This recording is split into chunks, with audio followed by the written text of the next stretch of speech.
If you have to decide between overspending and oversleeping, choose the comfy option. Ultimate sleep comfort has never been more affordable than with Nectar's Labor Day weekend sale. $499 in accessories, plus an additional $200 off. Every Nectar mattress comes with a 365-night home trial, forever warranty, and free shipping and returns when you shop from the convenience of your own home at nectarsleep.com. Join over 2 million happy sleepers that dream on Nectar mattresses and save up to $699. Hurry, offer ends September 5th.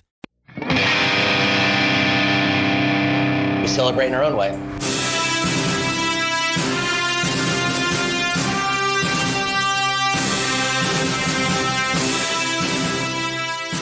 It just goes to show that as this country goes, that a few people can make decisions for the rest of us. Yeah, Ding, ding. that's super topical. Welcome to another episode of the Agile Uprising podcast.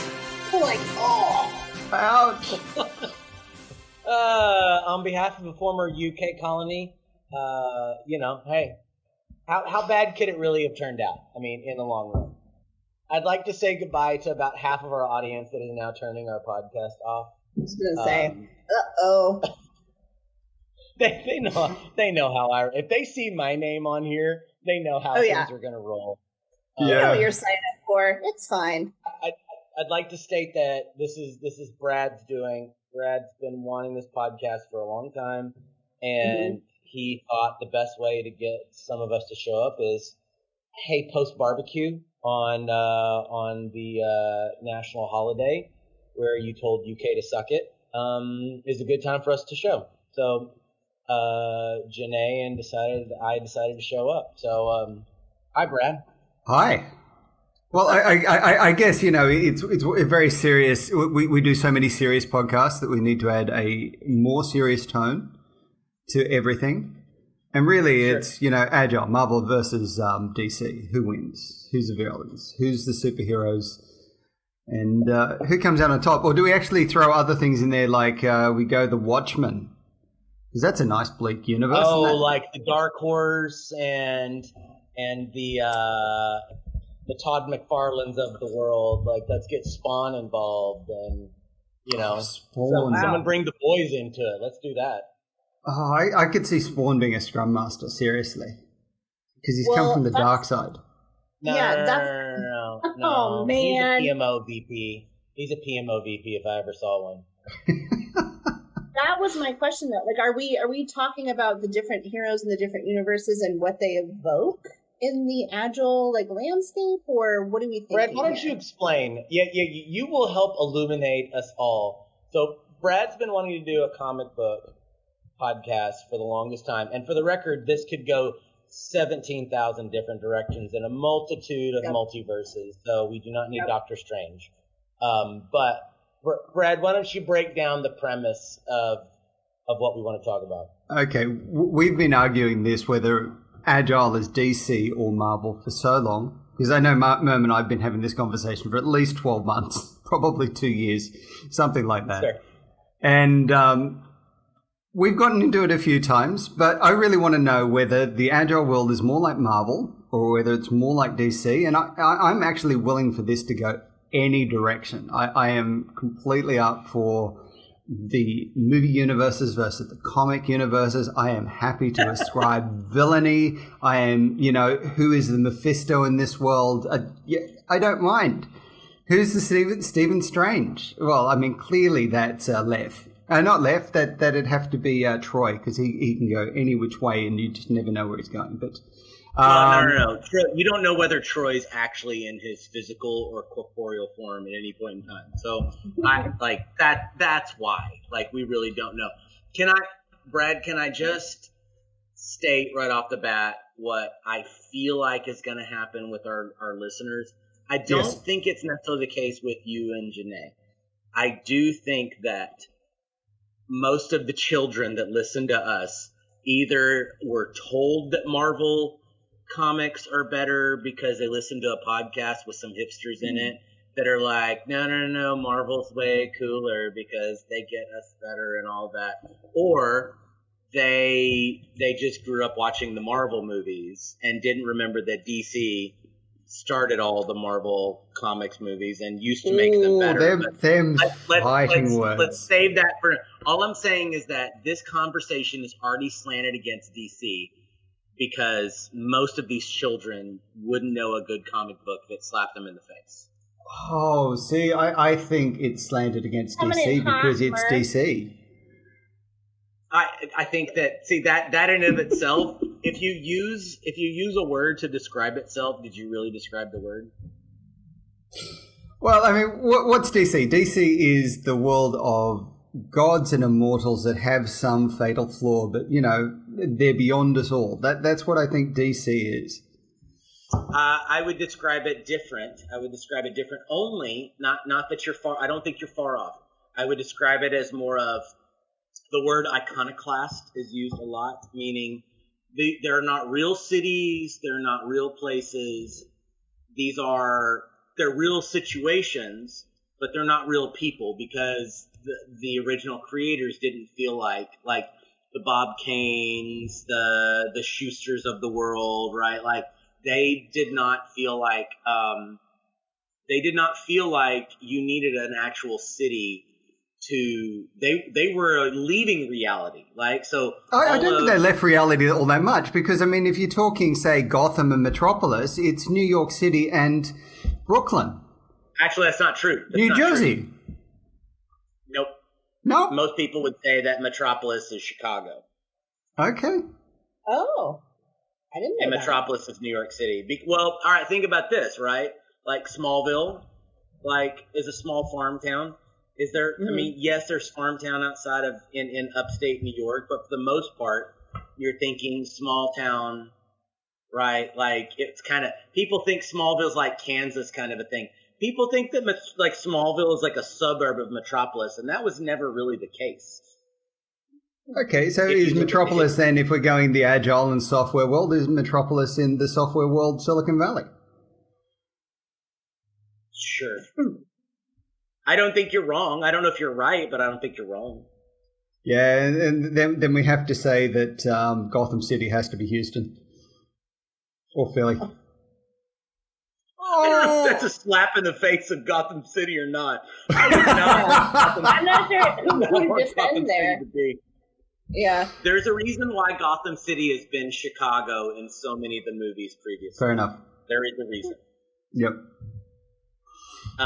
In the new Matt Reeves Batman, it was New York City.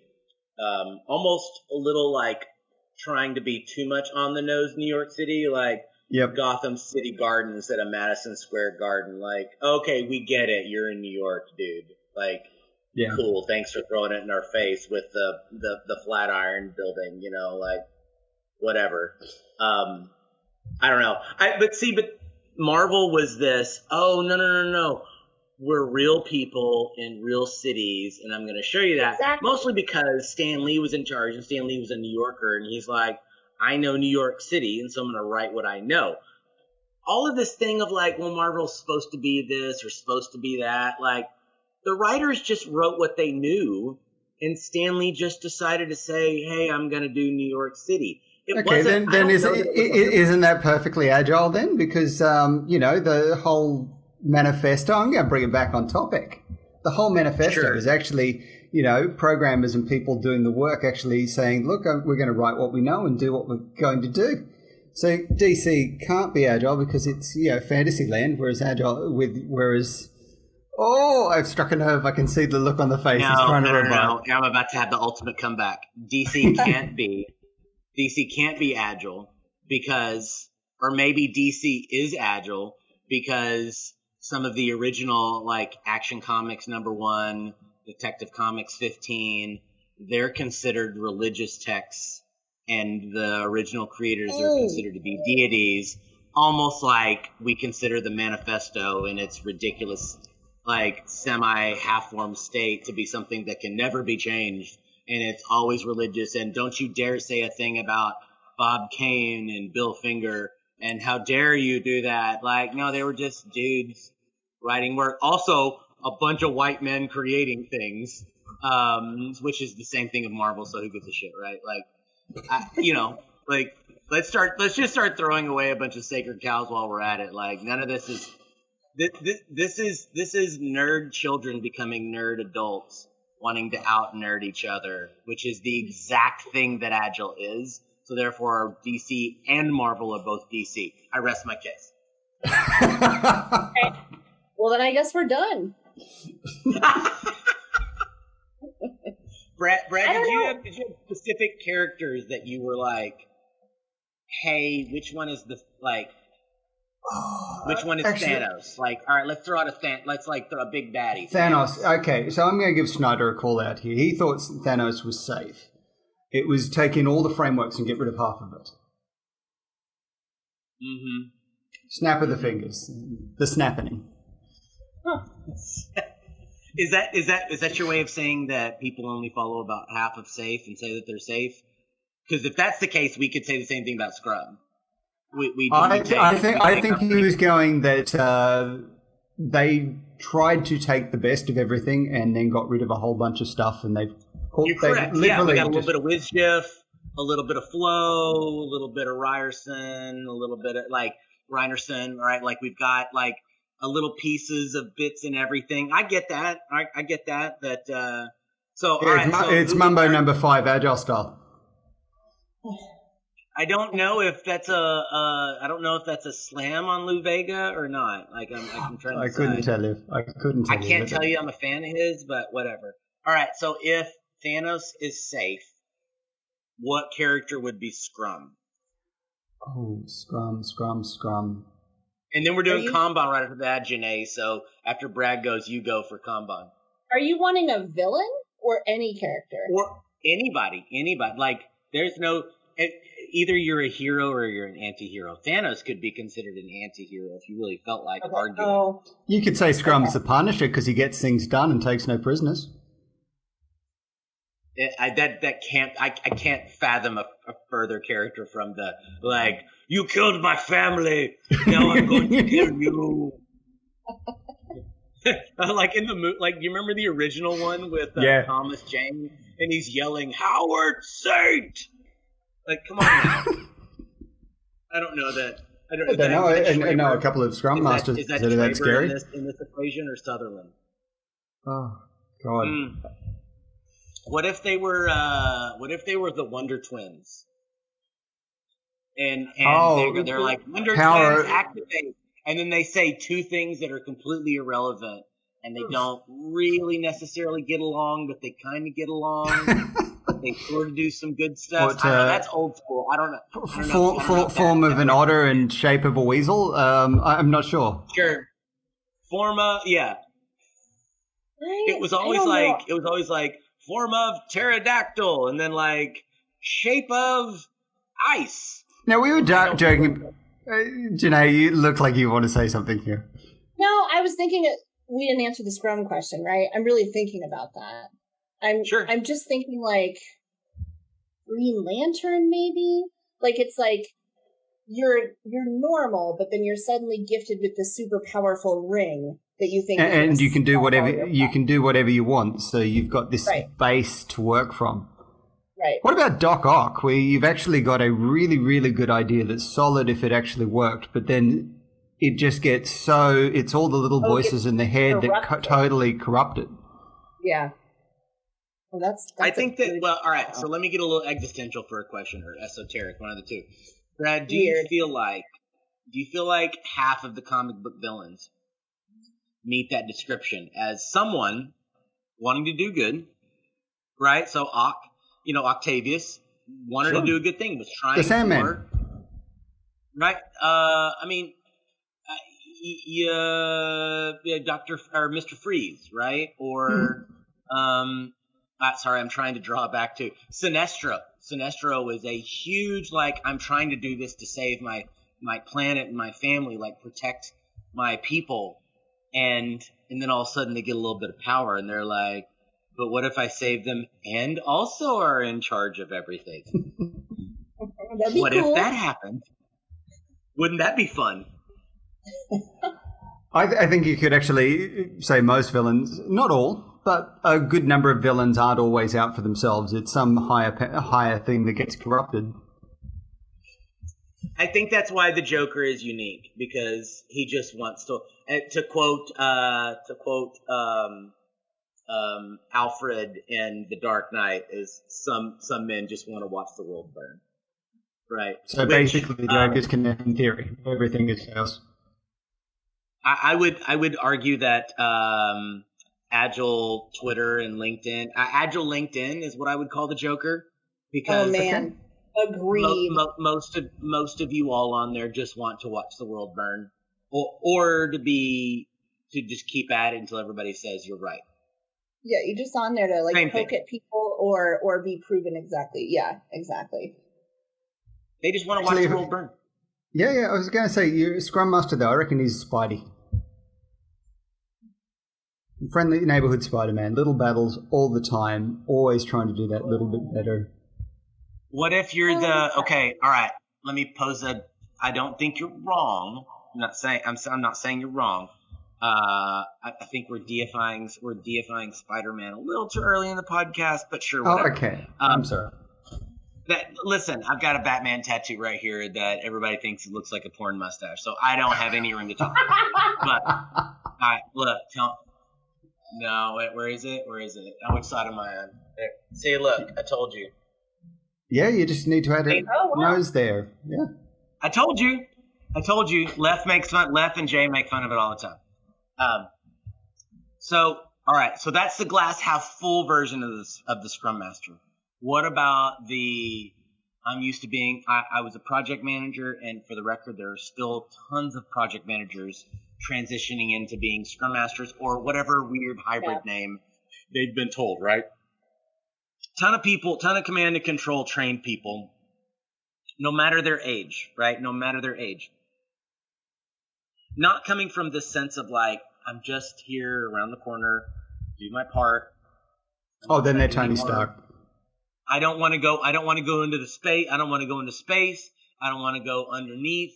I'm not trying to get super I don't want anything more than what I have. What I have is bad enough. It's the power I have is a responsibility. I don't want to do it. I get that. I get the Spider-Man part of that. But what about the other half of I'm doing this shit because I have to? X-Men. Oh, pick one. Which one? I don't know. I mean, I'm just thinking any of those people, they're mutants for whatever reason, and they're all resented by normal humans. Oh, then you're really pushing into something like Beast, for instance. Beast and Wolverine are two of the people that I think of that actively hate what they've been given, right? Rogue. But Beast more than any, especially Beast in the newest trilogy, the First Class trilogy, right? You would think. Now, of course, here's the thing with comic books, right? Is that we've seen every iteration of Batman, Superman, Wolverine. We've seen the Wolverine where he's yeah, I'm happy, I'm gonna kill all you all, and then he's I hate my life, I hate what I've become, I hate the whatever. You know what I mean? So it's hard to go off of a specific comic book. Thank you, K9, that just barked at us. But the interesting piece is we could find in the comics any version of it we want. So for the most part, I would bet you money. Would you all agree that when we see a character, they think of the movie version of the character or their favorite version of the movie character? Probably. Probably. Depends on how much nerd they've got. Yeah. Although I love lore, so for me, I'd kind of hair down all sorts of odd paths. That's the problem, is I really love the lore of it, so I can quite happily go through and... Oh, for sure. For sure. Yeah. Janeé, what's a comic character that we should equate to the Agile world? Well, you had asked about Kanban, right? Mm-hmm. And I mean, for maybe what seems like obvious reasons, I went with Aquaman. Oh, see, I would say problematic is Iron Fist is coming on. Wait, you said, sorry, you broke up a little bit. You said Iron Fist? I said Iron Fist, yeah. So for those that are less versed, I would say I kind of know who he is, but I'm not the most Marvel. Yeah, I would appreciate an explanation. He's basically in the Agile world. You could equate him to the Arrow, rich boy, been lost, to come home. In the case of Iron Fist, he was training at some Buddhist monastery. He's been given the power of the Iron Fist, where he can channel his chi through his fist into incredible powers and strength.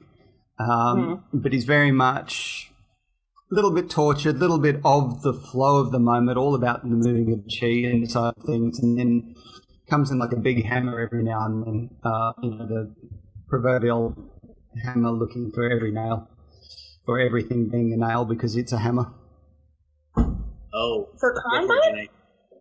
It's got the wonderful flow thing, but at the same time, it sort of fixes everything. I think he's pointing out some, like, what you're saying, Brad, is that it's kind of like Kanban, but maybe not with the looking for a nail thing. I don't know that that's necessarily Kanban, right?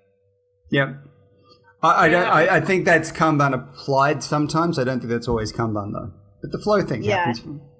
Yeah, and I was thinking flow was my call out to Aquaman, just like, honor and all that good stuff. But then I was also thinking of Daredevil. I'm a little conflicted. Daredevil. Tell me more what you think. Well, I think Daredevil is a great character and I feel like I'm always really rooted in the Scrum Master, Agile Coach perspective, and I feel like Daredevil is great for that. Or even Jessica Jones. I don't know. Daredevil's kind of cool. You've got that sixth sense thing going. You can't actually see what's going on, but you've got some little sense that's telling you that there's a shape of things going on over there. Like, I'm thinking about specifically when you're sitting in stand-up and you're because you're not really steeped in the technical details of things, and you're like, I don't kind of know exactly what you're talking about, but I'm getting a sense that something is up, right? I'm gonna ask some questions and try and pull this out. So that was just kind of my thought. It didn't get to be fully baked because I'm kind of all over the place in my head with it. Huh? So you when you started going down the Daredevil path, it kind of got me thinking, Janeé, about kind of the blunt instrument part of it, because there is definitely a part of Matt Murdock that is just kind of like, I've stopped thinking, I'm just a machine, and start doing. So that which led me straight to Clark Kent. So Brad and Janeé, right? So in my mind, like, Clark Kent, Superman, right? With Superman is his true form, right? Like Clark Kent's his mask, right? We get that. Like, if I think of Superman, I think of, oh, you don't agree with me? I'm going to punch you in the face until you agree with me. Oh, you still don't agree with me? I'm going to continue to punch you in the face until you agree with me. You still don't agree with me? Oh, now you're shooting bullets at me? Well, now I'm going to keep punching you in the face. Still don't agree with me? Okay, well, I can do this all day, brother. Like, I got this. Like the Captain America line that he made in all the Marvel movies. I could do this all day, right? Like, that's Clark every which way but loose. So I'm proposing that scenario. Which part of our Agile community would you say that applies to? And this answer is really interesting for both of you. Oh, Janeé looks like she wants to say something. I'll go do it. I mean, are you... Are you talking about... I mean, my mind goes to leadership. Oh, okay. That's you're slowly stepping your way towards there. So I don't think you're wrong. I feel like I jumped right into it. No. Brad, where did you go? I went maybe the coach, actually. Yeah. Bingo. What? Yeah. Nice. Hey, wait. Would you like to know the right answer? Or I'm going to give you the right answer. But you're still not doing it? Here's the right answer. Wait, I thought I told you that this was the right answer. Why aren't you doing this? I'm going to write a LinkedIn post about how I told you this was the right answer, and you're still not doing it. I'm going to go into Discord and say, so-and-so did this, and I told them this was the right answer, and they didn't do it. Why aren't they doing this? They're still not doing this. Why are they still not doing this? I told them this was the thing to do. Why are they not doing this? I spent a decade doing this, and now my frustration has reached peak level, and to the point where I realize, like, why was I saying it the whole time? Yes, agile coaches are fucking Superman. Okay, all right. I guess I feel conflicted with that though, because it's like, is that you being, you had said blunt instrument. Is that you being a blunt instrument, or is that you being very persistent and dedicated? Okay. Let me soft paddle this a little bit. Not every agile coach is a blunt instrument. I can say that. I feel attacked, Chris. Oh no! If you'd like me to attack you, I'll just say, Janeé, I'm going to attack you. Okay, thank you. I'm not going to attack you in any way, shape, or form. So for the most part, I'm calling myself out, right? So for the record, if any of you are all like, Murman, were still whatever an agile coach, like, are you talking about yourself? Yes, I was talking about me. There were times that I felt like it was my job to give the right answer, and I've given you the right answer. Why aren't you doing what I said? I just gave you the right answer. Why are you not doing the thing that I said was the right answer? And so I also know I'm not the only one. So I'm kind of punchy about this, but I also know that I'm not completely wrong. It's just a matter of, like, how honest are we willing to be with advice? Maybe you weren't Superman and the blunt instrument with everything.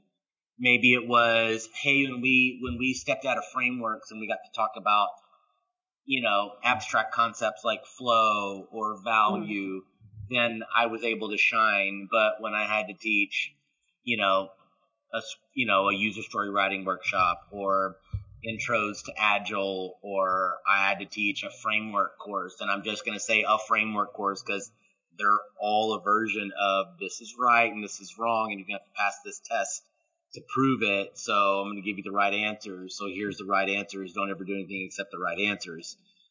That feels very blunt instrument to me. What do you think, Brad?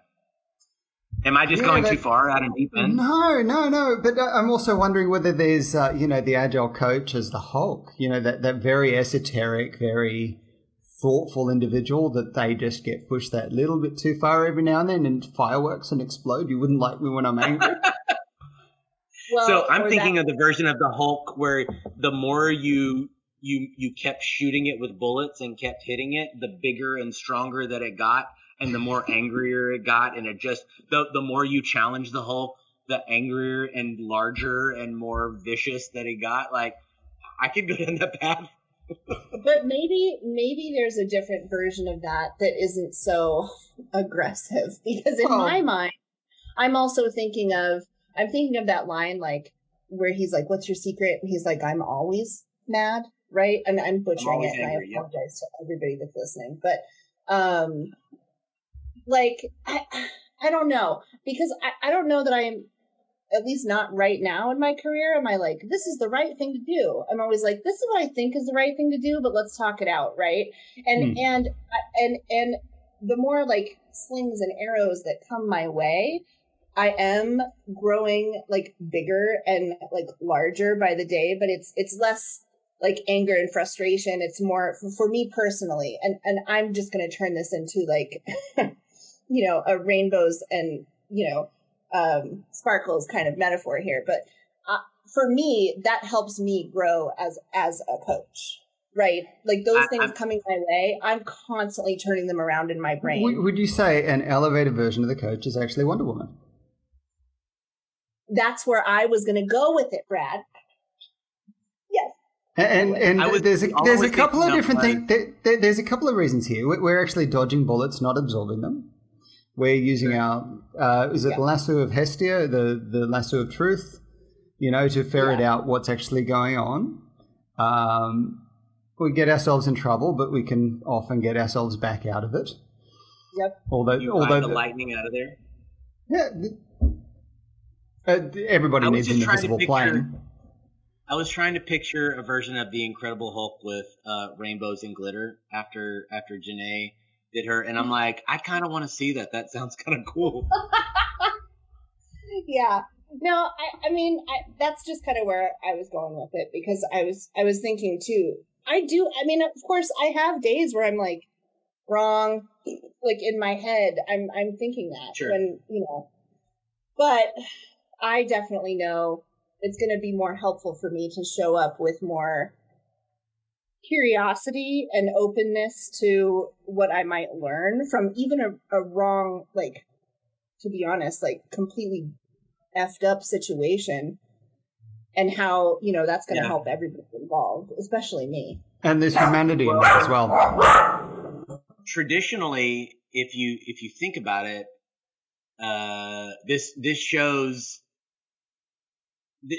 many reasons why the comic book community is struggling in many ways, shapes, and forms. Is that what Janeé is describing is a more emotionally intelligent, reasonable approach to a conflict, right? Like, so-and-so's attacking the galaxy, the globe, trying to rob a bank, whatever. Mm-hmm. There's two types of responses. There's the you bad smash, right, version that we described with Hulk and Superman. And then there's a little bit more nuanced of approach. Like you could say Wonder Woman, like you said. You could say Black Canary. You could say I think Jessica Jones hits this as well. She's incredibly damaged. Storm always brought an incredible amount of emotional intelligence. She's the one, along with Reed, that was always in the background going, what do we see here? Is this really the right thing to do? I mean, like, the perfect Agile coach is probably a combination of Reed Richards and Sue Storm, right? Ooh.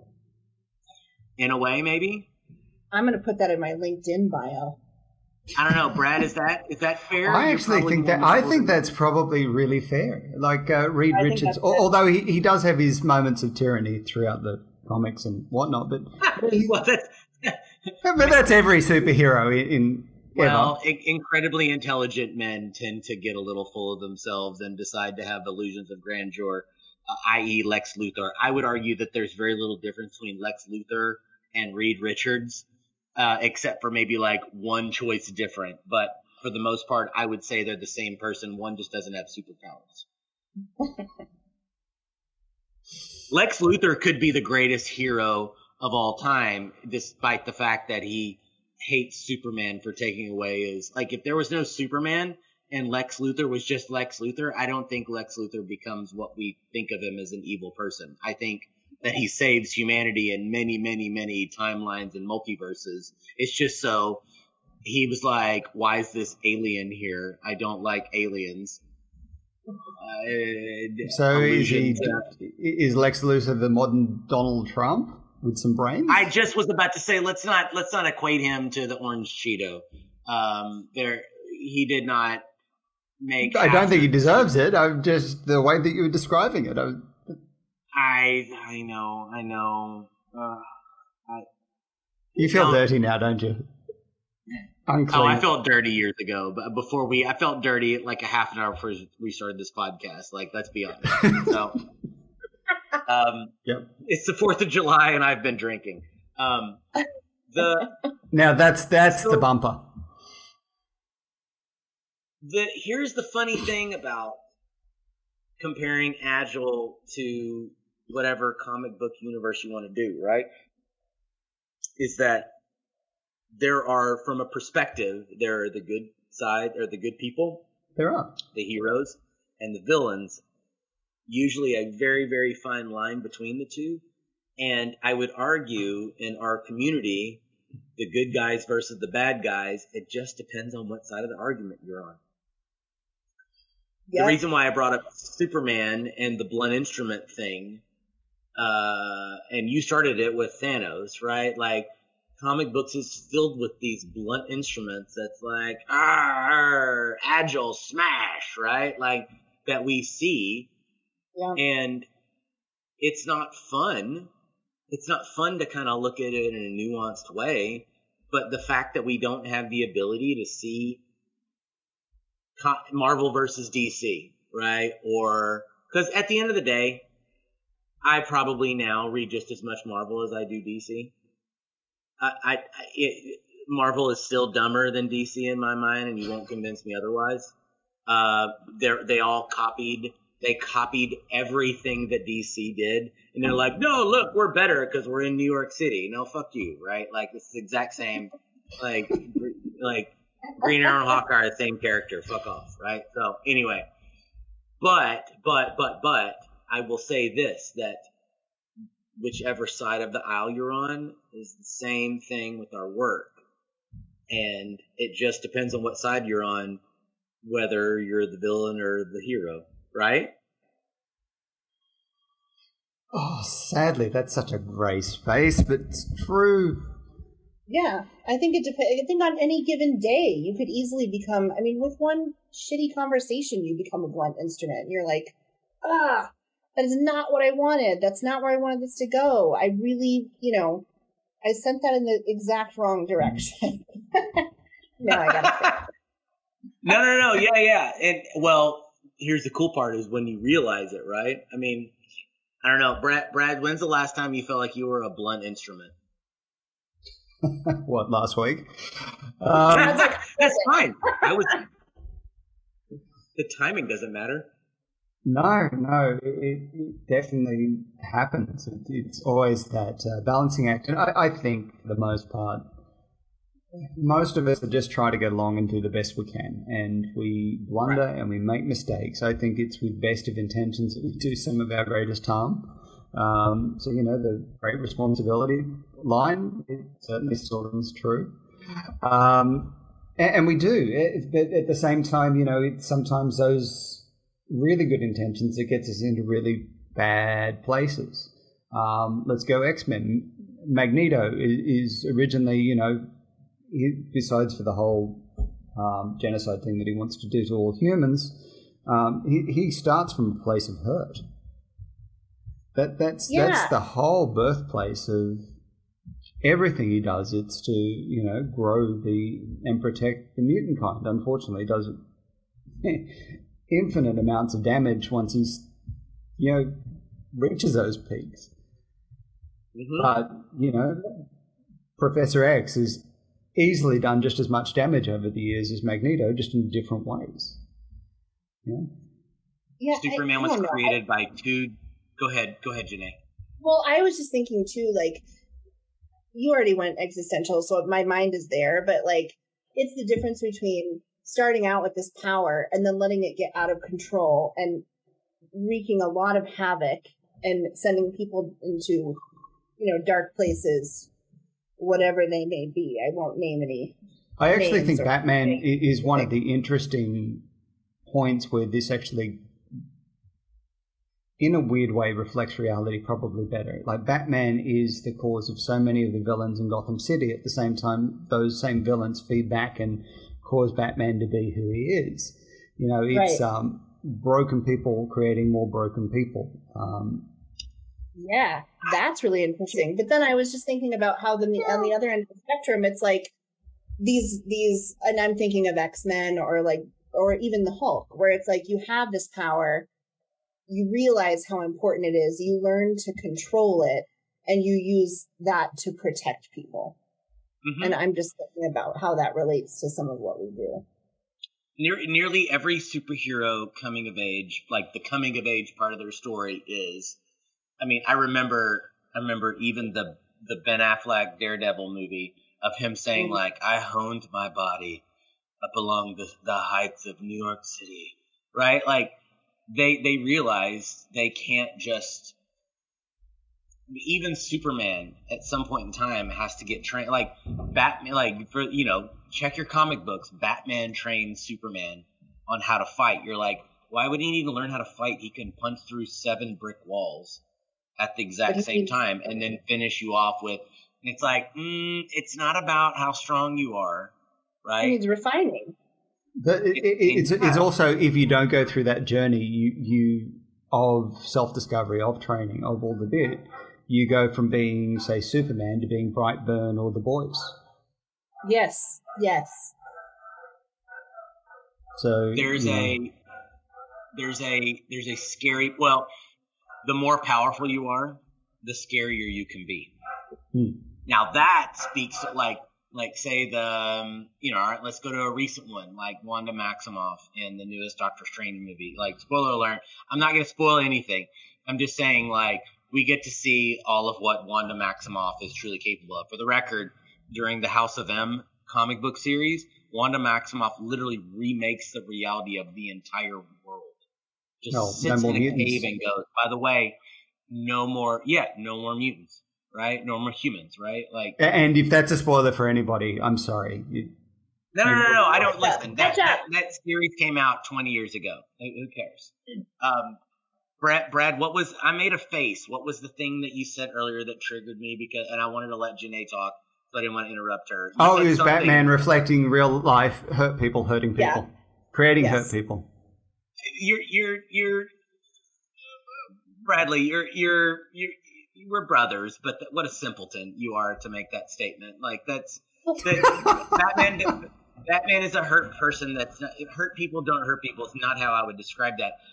The most recent Batman movie with the Matt Reeves Batman shows it's not that he creates them, he inspired them, right? So there's a difference. So Batman, by doing what he believes is right, which the city of Gotham was not capable of allowing good to be done through the law, right?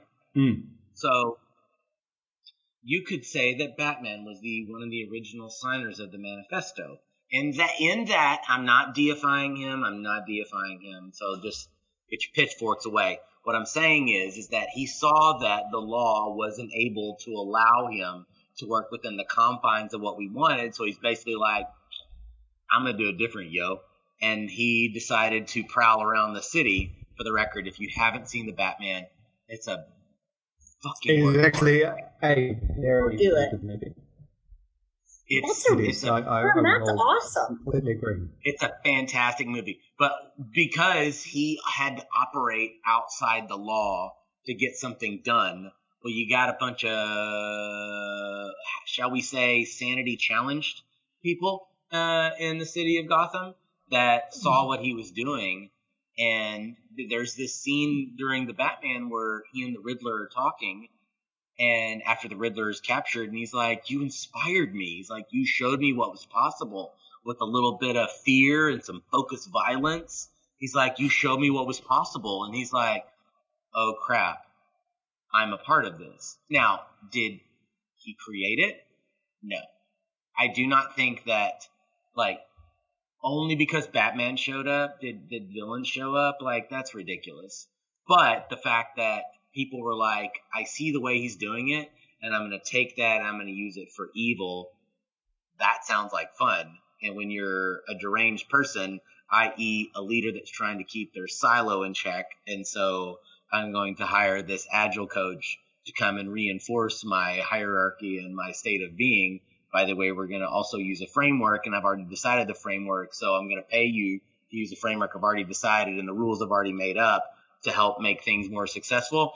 Yeah, sure. Like, that's how Joker happens. I mean, I will say, actually, because when Brad made his initial, correlation, I was like, oh, that totally makes sense. You're taking it a level deeper, so I think that that's a really helpful explanation. And I think there's something really elegant there, because, I mean, as an Agile coach or even as a Scrum Master, you have no organizational authority. You don't have any real power. I'm using air quotes. Yep. So you kind of have to work in those interstitial spaces and figure out how to make it happen. And you are supposed to inspire people to think maybe in a little bit of a rebellious nature, because even whether they're rebelling against themselves and the way things have always been done, or the organization in which they work. I really like that. I dig that. Brad. What you I think, had a couple of reports, Brad. No, I don't have any retorts. I think there's a reasonable thing, but I think we come back to Spidey. The friendly neighborhood Spider-Man working in local conditions, trying, and every now and then when somebody turns against Spidey, the populace come out and start throwing things at the villains. Of whatever story that happens to be. He's so lovable. Yeah. Well, he's an example of, if you continue to like really truly fight for what you think is right, eventually New York City is going to start to be on your side. Which I forget which Spider-Man movie where they're like throwing things at the villain, going, "Leave Spider-Man alone. He's just trying to do his job." Like whatever. That's a terrible New York accent that I'm doing. Can I ask, what do you all, which comic book character, either universe, do you think is the perfect product owner / product? I've been wondering this the whole time. I don't know that I have an answer off the top of my head. I don't know that I have an answer. I mean, you could have multiple personas. You could have one of them being the collector who just wants to have every single thing under the sun in the backlog. But that's too easy a joke. Maybe the Illuminati. Should we just throw them out there as a maybe? I just saw them. When we get back into this, is Stephen Strange universe again? Well, the Illuminati was present in a lot of Marvel stories. You know that. Yeah. I don't know. I know we focused on the Scrum Master and the Agile Coach and some of the leadership, and maybe the crazy developer, which we haven't mentioned, but I often think of them like the Tony Starks of the world, who that just go off of their own little world, and they're completely dysfunctional, but that's what they're doing. But the product owner is, I personally have, it's one of those jobs that I can't do. I'm not very good at it. I've done it a few times. I'm not great at it. I have so much respect for them. I don't know that I want to put them in a comic book thing, because they just do so much and they deal with so much stuff. They're more like a Nick Fury than anything else. Someone that's a funnel, right? A funnel for all information. It's able to distill it down into, this is what we got to do next, right? So Fury might be a decent one. I was trying to think like, okay, well, there's someone that kind of wants things done a certain way. Martian Manhunter, if I'm going to go DC / dev lead, maybe, So I don't know. I don't know if there's a DC version of a good product. I mean, maybe one of the Guardians, like the Green Lantern universe, like Gant. Yeah. Maybe, what about Agent Coulson? Sure, because he's not in charge. He's collecting the thoughts of everybody else and then distilling. Because you would think Fury's like the VP or SVP of product, and Coulson's more like the product owner. And Coulson's just getting shit done, taking care of everything. He remembers all the details. Man, he's so good. Yeah, I'm going with Coulson. Yeah. I would say for DC, it would be probably anybody associated with the Green Lantern universe that's been around for a long time, like, Ganthet or, anybody but Hal Jordan, because that chauvinist can suck one big time. Not a Hal Jordan fan. Yeah, I'm not a Plastic Man fan either. That's another one off my plate. Well, he was deviant. He's got. If you had those powers, you'd be a little dark in your own way, shape, or form. Or Jarvis. What about Jarvis? Okay. Ooh. Here's the cool part about Jarvis is that there's no emotion to it whatsoever. It's more like, I don't care about your feelings. Just do this next. Yep. Oh, that could be a process BA though. Gets thrown the list. What's the difference? Is there a difference? Yeah. But, okay. Yeah. I could be argued either way. I'm just saying, is there? I don't know. I'm starting to wonder, the older I get and the longer I do this, the more I'm like, why is a Scrum Master and a project manager, why are they that different? Are they really that different? How different are they? Are you sure they're that different? Anyway, we don't have to have the argument. That's another Murman's been drinking late conversation. Let's have 2 more drinks and record that podcast next. Yes. I think I'm staying on. Yeah. We just need to recruit another 20 people to All right, Murman, like just let us have it. What about dev leads, QA leads? Do we have thoughts about either of those roles? I think the modern Tony Stark, as portrayed in the movies, is kind of like your dev lead, and pulling everything together and doing weird technical magic. He is the architect. He is the architect we've always wanted, right? Yep. Yeah, I would say him. I was thinking him for QA lead, but dev lead. Yeah, just like perfection. Like Banner's the QA lead. Yeah. So all right, here's my argument for Batman. So Batman's like, this is right. Batman's everybody. This is wrong. Hold on. Actually, I didn't suggest Batman for anything. You're the one that suggested Batman for things. Batman is a good QA lead because he's like, this is right and this is wrong. I've thought of all the scenarios where this is right and all the scenarios where this is wrong. I've got case files for all the things that need to happen this way. And if you do this, I've got all the things that happen that way. I've documented them. I've got terabytes of information. Also, I've got some kryptonite back there if you get a little lippy with me, Bruce or Clark, right?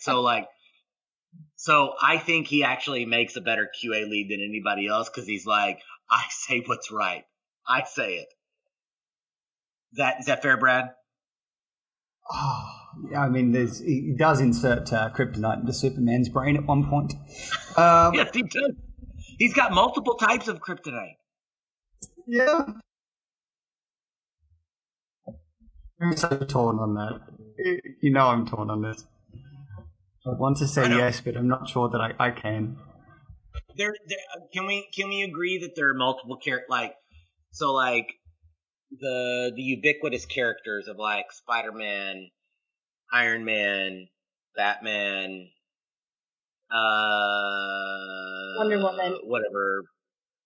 Wonder Woman, Hulk.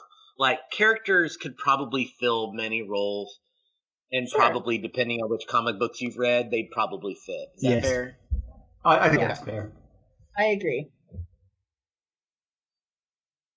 Yep. I have no idea how to end a podcast of this type. I don't either. I think we're coming up on time. I think we have to do things like mention the Discourse, Discord server. Like, come and join us there. Support us on Patreon so we can have more of these crazy conversations. Yeah, please. So our Discord link is in the notes. Please join us on Discord.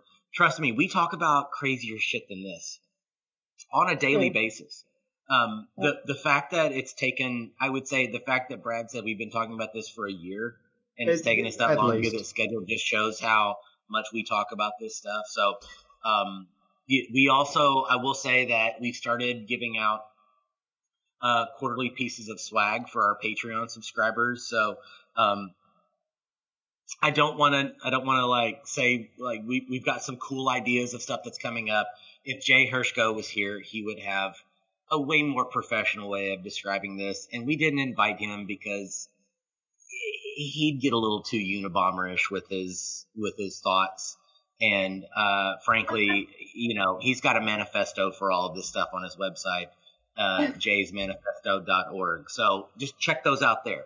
What I will say is that please donate. We don't use this money to pay ourselves. We use this to invest back in the community with cool swag and cool tech and cool fun ways to connect. We're going to try to get a meeting together in Nashville for Agile 22, for other conferences coming up. We're trying to get a conference together in Dallas later this year for us all to get together and discuss the ways that we've fucked up before in our lives. Brad, as a closer, what is your favorite character from an Agile community standpoint? And then Janeé, you, and then I'll end. I have to say not Tony Stark. I was actually thinking Doctor Strange is up there. He's thinking a million miles ahead. He replays scenarios over and over to find the right one. Always iterating, always learning, always something new. And yes, he can go down some very, very dark paths if he's not too careful. Yes, he does. Yes, he does. Janeé, what about your favorite character from an Agile community perspective? That's a good question. I think I mean, I'm going to go with Wonder Woman because I feel like I have to represent here, you know? Kind of riffing on what Brad had said. Despite the fact that she is descended from gods, she's incredibly powerful, but I think that she's smart about the way that she engages with that power. She's not, I'm sure that there are examples of her becoming a blunt instrument, but I think that she's very elegant and intelligent about the way that she chooses to use her power, and I think that that's important. So, coming from a coaching perspective, yeah. No, she's a great choice. I think that she's, again, one of those all-encompassing characters. She fits many plots, for lack of a better way to put it. Many scenarios. I'm going to throw out a random idea of Dick Grayson, and here's why. Here's why. Not because I have a Batman tattoo, but I will say this. So Dick Grayson was the very first Robin. He was raised in the ways of being Batman, and then he reached a certain point in time of adulthood, and he was like, peace him out, Bruce. And said, I'm going to live my own life. I'm going to be the hero that I want to be. And I think that your rules are not completely evil, but I don't think you're completely right. And I'm going to find my own path. And I feel like that character encompasses the type of community that I would love to be a part of from now on, because we have heard the rights and the wrongs. We've heard the don't do this and the do this. And COVID happened, and none of us work in offices, or like not all of us work in offices anymore. We're trying to figure out a different way to do this. And I feel like if we take an approach of Dick Grayson, we might be in a better way. I don't know that that's the best note to end on, but damn it, that's what we'll try. Brad, thanks for not letting me forget this podcast. This went really well. I think this went pretty well. Pretty fun. There were no side swipes. That nobody cried. I didn't threaten any of your children's lives. No. Janeé did not have to referee, which I'm pretty sure she thought she'd have to. So I wasn't sure. Yeah. Brad, you're a human being. That is true. Keep it up, please. Yeah, keep being a human being. That's a low bar, but I can work on it. I can. This is on behalf of Brad, Janeé, and Murman, the Agile Uprising podcast. Signing off. Thank you. Ciao.